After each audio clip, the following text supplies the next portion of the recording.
너는 강하고 담대하라. 주 함께.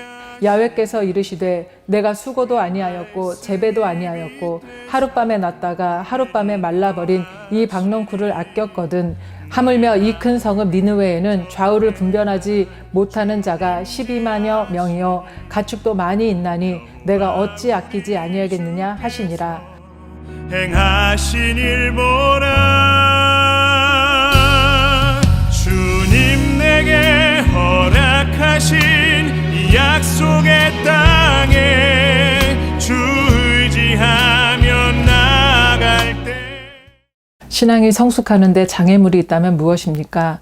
그것은 자기중심성의 한계를 벗어나지 못하는 것입니다. 하나님을 이해하는 데 있어서도 말씀을 해석하는 데 있어서도 자기중심성을 벗어나지 못하는 것입니다. 자기중심이란 하나님을 언제나 내 뜻대로 움직이시는 분, 내 편이 되어주시는 분, 내게 유익하게만 하시는 분으로 이해하는 것입니다. 어떤 사람이 등산을 하다가 실족해서 벼랑 끝에 걸려 있는데 간절히 기도합니다. 주여 나를 살려 주옵소서. 그랬더니 하나님이 말씀하십니다. 내 손을 놓아라. 거기 하나님 말고 다른 분은 없습니까? 밤새 씨름을 하다가 기운이 빠져 떨어졌는데 알고 보니 땅에서 1m 위에 걸려 있었던 것입니다. 신앙생활도 이렇게 하기가 쉽습니다. 하나님의 말씀을 전체적으로 이해하고 받아들이지 않고 내 생각에 맞는 것만 받아들이기 때문에 신앙의 성장이 이루어지지 않는 것입니다.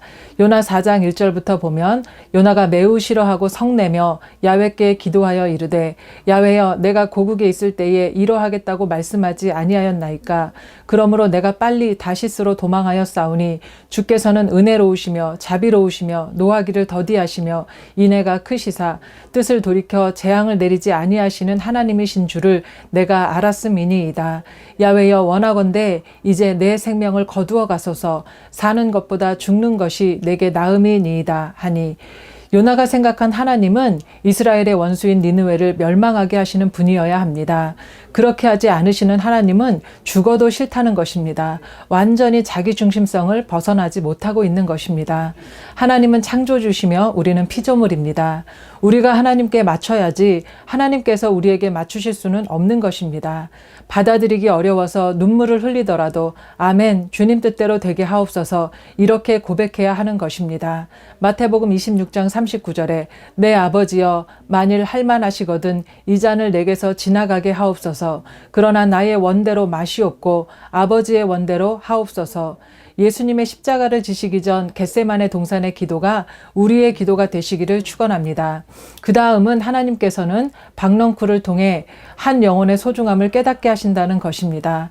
요나 4장 6절에 하나님 야훼께서 박넝쿨을 예비하사 요나를 가리게 하셨으니 이는 그의 머리를 위하여 그늘이 지게 하며 이는 그의 머리를 위하여 그늘이 지게 하며 그의 괴로움을 면하게 하려 하심이었더라.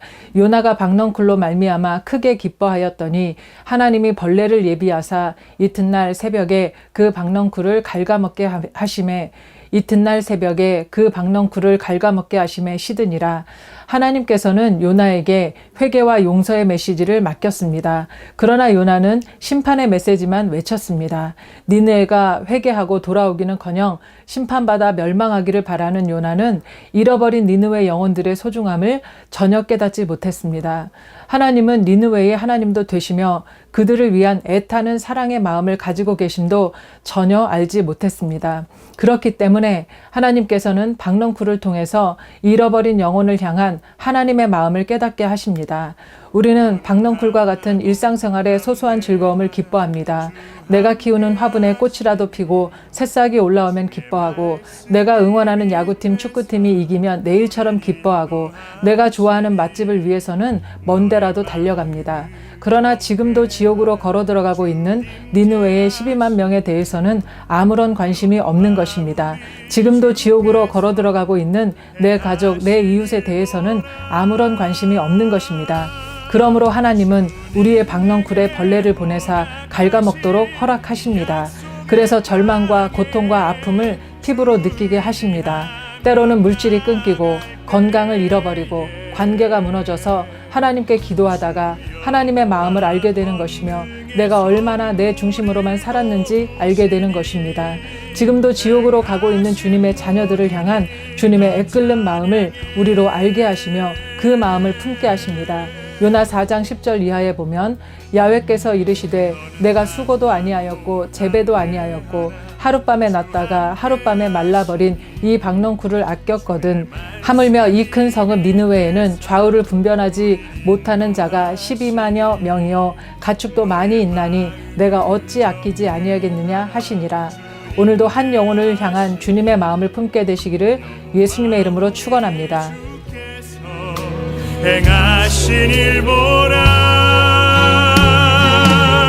주님 내게 약속하신 그